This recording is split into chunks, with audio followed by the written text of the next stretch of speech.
का स्वागत करता हूँ, उनका अभिनंदन करता हूँ। सर, अभी शिक्षकों ने और कुछ बच्चों ने भी प्रश्न पूछे हैं। पहला प्रश्न है प्रियंका प्रियदर्शनी मल्हा टोल परिहार सीतामढ़ी से। वो पूछ रही हैं कि क्या अन्य विभाग के कर्मियों की तरह हम शिक्षकों के लिए भी आई कार्ड की व्यवस्था हो सकती है? क्या विभाग की तरफ से ई शिक्षा कोष पर आई कार्ड डाउनलोड करने की व्यवस्था की जा सकती है? देखिए हम लोग ये सुझाव अच्छा है। हम लोग एक आई कार्ड डाउनलोड करने का प्रावधान रखेंगे और क्यूआर कोड भी, और जिसको भी जांच के लिए आवश्यकता होगी क्यूआर कोड से वो अपना ओरिजिनल चेक कर लेगा। जी तो हम लोग व्यवस्था कर देते हैं शिक्षा कोष में। तो ये आपका जो सुझाव है हम लोग स्वीकार करते हैं। जी। दूसरा सवाल सर, ये राजेश कुमार भारती, शिक्षक उत्क्रमित मध्य विद्यालय हेमजा भारत नवादा से हैं। ये पूछ रहे हैं कि 21वीं सदी के कौशल के अनुरूप कई चुनौतियां हैं। ऐसे में क्या शिक्षण सामग्री और पाठ्यक्रम बच्चों की आवश्यकता और आधुनिकता को देखते हुए अद्यतन करने के लिए राज्य सरकार प्रयास कर रही है? इससे संबंधित प्रमुख प्रयासों की चर्चा चाहता हूँ। और सर, ऐसा ही सवाल नारायण झा विद्यालय अध्यापक उच्च माध्यमिक विद्यालय करहरा बेनीपट्टी मधुबनी से है। उन्होंने भी ऐसा ही सवाल पूछा है। देखिए स्किलिंग पे मेरी जितनी भी मीटिंग हुई हैं और उसमें मेरा ये रहा है कि बच्चे जो स्कूल में हैं, विशेषकर 9th 10th 11th and 12th, ये चार क्लासेस के, इनको जो स्किल ट्रेनिंग है वह उनको देनी चाहिए। और इसके लिए हम लोग ये कर रहे हैं कि जितने भी उस स्कूल के निकट में जो आईटीआई हैं, पॉलिटेक्निक हैं और इंजीनियरिंग कॉलेज हैं, जी हम लोग उसके साथ संबंध करें। संबंध पूर्व एक पत्र लिखा गया था, किंतु उसके बाद इस पर आगे की कार्रवाई नहीं की गई। तो हम लोग आईटीआई, पॉलिटेक्निक और इंजीनियरिंग कॉलेज से इसको संबद्ध करेंगे जी और उसके बाद जितने भी बच्चे हैं वो अपने निकटतम जो ट्रेनिंग सेंटर्स हैं, सिर्फ प्लम्बिंग का, इलेक्ट्रिशियन का, फिटर का और मोटर मैकेनिक का, जितने भी स्किल हैं वह प्राप्त कर सकेंगे। तो बहुत सारे बच्चे हैं, हो सकता है कि इसको अपना करियर बनाना चाहें या स्किल का जो जानकारी के बाद वो उस स्किल में आगे काम करना चाहें। तो ये सब हम लोग स्किल ट्रेनिंग पर बहुत ज़्यादा जोर है और न्यू एजुकेशन पॉलिसी में भी इस पर है। जी तो हम लोग कल भी बैठक करेंगे, मतलब कल परसों में 2-3 दिन में बैठक करेंगे जी और इस महीने हम लोग सभी को संबद्ध कर देंगे, जी जो विशेषकर 9th 10th 11th and 12th classes हैं। और देखते हैं 8th भी अगर सुझाव आता है 8th का भी, तो 8th से भी हम शुरू करेंगे। जी किंतु यह है कि सभी बच्चों को कोई ना कोई स्किल ग्रहण करना चाहिए। जी। ये एक राष्ट्रपति पुरस्कार प्राप्त शिक्षिका है कुमारी गुड्डी, उत्क्रमित हाई स्कूल से हैं, बेलवा काशीपुर किशनगंज से। ये कह रही हैं कि बाला कक्षाएं, जो कि छोटे छोटे बच्चों के लिए शिक्षा के क्षेत्र में एक वरदान है, उस पर विभाग द्वारा पहल कर पूरे विद्यालय में क्या लागू करवाने की पहल की जा सकती है? देखिए बालक जो वॉल पेंटिंग है, राइट। तो मैं बहुत सारे स्कूल्स में जाता हूँ। हाल ही में मैं आरा में गया था, तो पूरा स्कूल पेंटेड था। मतलब सारे जहाँ बच्चे बैठे हुए थे क्लास में, जी चारों तरफ दीवारें पेंटेड थी। तो जहाँ जहाँ टीचर्स और हेडमास्टर ने रुचि ली वहाँ पेंटिंग हो गया, और जहाँ जहाँ टीचर और हेडमास्टर मतलब ने रुचि नहीं ली वहाँ नहीं हुआ। तो ऐसा नहीं है कि मतलब प्रोविजन नहीं है, पेंटिंग का प्रोविजन है ही है। और अभी जो हम लोगों ने रिपेयर मेंटेनेंस का पैसा भी दिया है और पेंटिंग के लिए भी राशि दी है, उससे पेंटिंग हो सकता है। जी लेकिन फिर भी हम लोग एक टेम्पलेट सबको दे देते हैं कि किस क्लास में किस प्रकार का पेंटिंग होगा। जी तो ये हम लोग सभी को उपलब्ध करा देंगे कि छोटे क्लासेस में क ख ग ABCD, ये 1+1 1+2 ये सब होगा।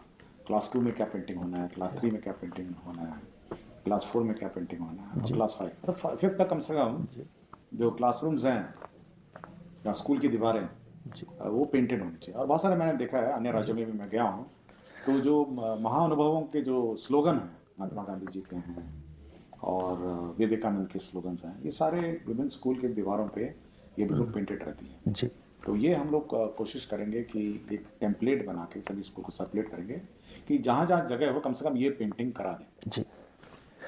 शुक्रिया सर। एक शिक्षक है पंकज कुमार, मध्य विद्यालय गजेंद्र बीघा हिलसा नालंदा से। ये कह रहे हैं कि आए दिन शिक्षा विभाग और शिक्षकगण के बीच स्कूल समय अवधि एक ज्वलंत मुद्दा बना रहता है। क्या विभाग इस पर कोई विचार कर रही है कि स्कूलों की समय अवधि और समय सारणी का कोई स्थायी हल निकाला जा सकता है? क्या हमारे विद्यालयों को निजी विद्यालयों की तरह सुबह 8 बजे से 2 बजे तक किया जा सकता है? अगर 8 बजे 2 बजे करने लगा तो आप सोच सकते हैं क्या रिएक्शन। जी तो हम लोग देखते हैं, देखिए ग्रामीण परिवेश में जो व्यवस्था है और जो टाइमिंग है जी इसको बड़ा ध्यान देते हैं। और हमारे सारे स्कूल तो ग्रामीण क्षेत्र में है, बिल्कुल। शहरी क्षेत्र में कम है। तो हम लोगों ने हाल ही में आपके स्कूल टाइमिंग्स परिवर्तन किए हैं। जी मतलब मॉर्निंग में आधा घंटा और क्लोज किया है जी और इवनिंग में भी हम लोगों ने जल्दी छोड़ने का प्रावधान किया है। लेकिन हम लोग एक ऑप्शन रख रहे हैं, आपको 4-5 ऑप्शन देंगे जी कि हेडमास्टर साहब जो हैं वो टीचरों की फ्लेक्सी टाइमिंग्स निर्धारित कर सकते हैं जी कि कोई टीचर पहले आ सकते हैं, कोई टीचर बाद में आ सकते हैं। लेकिन फ्लेक्सी टाइमिंग वो उन मामलों में जहाँ पर कमरे कम हैं और क्लासेस ज़्यादा हैं। जी तो आप कुछ क्लासेस पहले चलाइए, फिर कुछ क्लासेस बाद में चलाइए, कुछ क्लास शिफ्ट में चलाइए। तो वो फ्लेक्सी टाइमिंग का जो प्रावधान है, अभी अटेंडेंस का जो मॉड्यूल है, जो जी। सॉफ्टवेयर ई शिक्षा कोश है, वो अमेंडमेंट हो रहा है।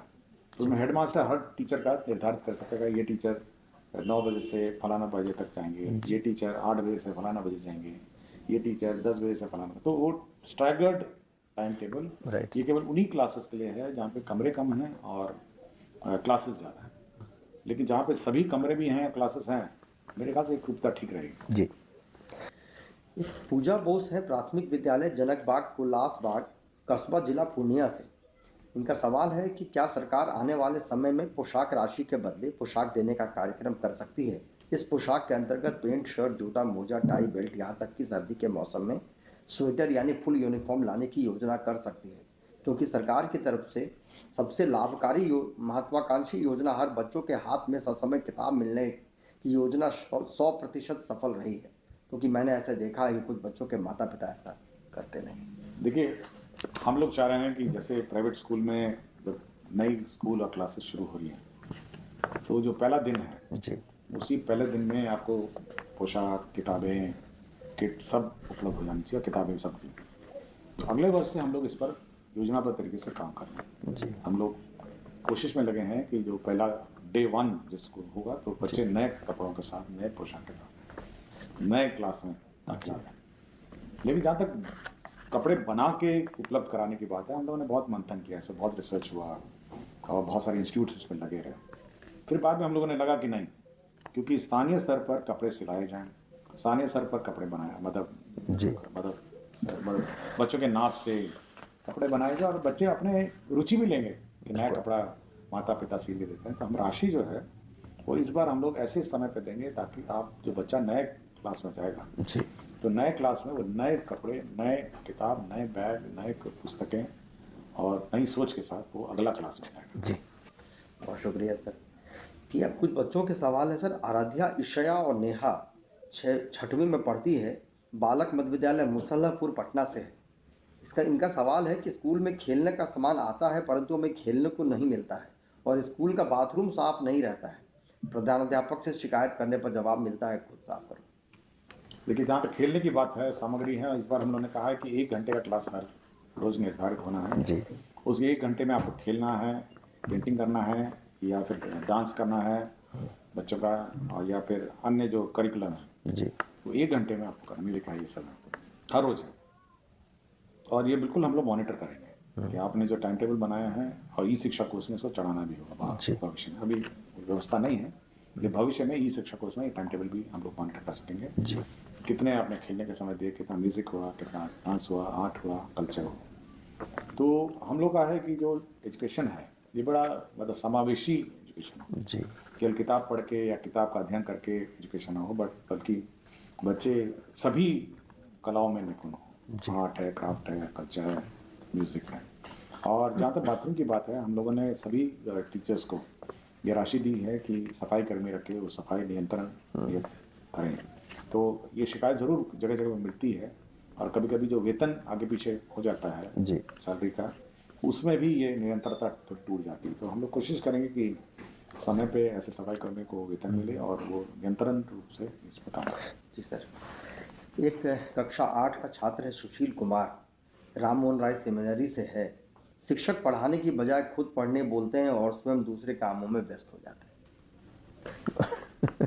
देखिए, एक बार मुझे याद है, जी। मैं किसी बच्चों के से बात कर रहा था, जी तो मैं ऐसे पूछा कि आपके स्कूल में क्या चलता है, जी तो बिल्कुल यही बात बोला बच्चा ये बच्चे नहीं मेरे ख्याल से जी बच्चे ने सवाल पूछा है हाँ, सर। तो बच्चा बोला कि सर हम तो जाते हैं स्कूल में और तो उसने एक बड़ा टर्मिनोलॉजी बोला, मैं मेरे दिमाग में आज भी बैठा है। और मैं प्रभारी जिला सचिव भी रहते हैं, हम लोग जिले में जाते हैं। तो उसने बोला, मैंने कहा तो आप बैठे रहते हैं, टीचर क्या करते हैं? जी स्कूल में तो आप जाते हैं। तो एक शब्द बोला, तो वो बच्चे ने इजाज किया होगा, बच्चों ने ही इजाज किया कि बोला कि गपिस्टिंग करते हैं। तो शब्द मुझे गपिस्टिंग जो शब्द है ना, जी मैंने कहा ये गपिस्टिंग क्या होता है? तो बोला वो हम बैठे रहते हैं, वो गप लगाते हैं।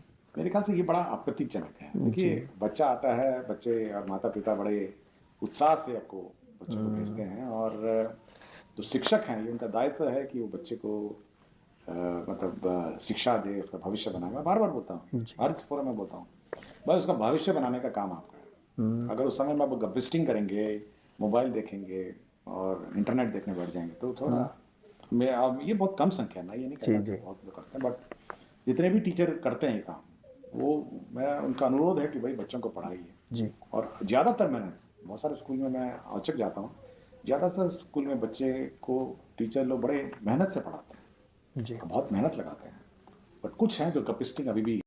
का सवाल है कि स्कूल के बंद होने का समय निर्धारित समय 3:15 है, परंतु कई बार बच्चों के कम आने की स्थिति में स्कूल पर समय से पहले बंद करा दिया जाता है और घर जल्दी पहुंचने पर अभिभावकों का प्रश्न होता है कि स्कूल जाने के बजाय कहीं और घूम रही थी क्या?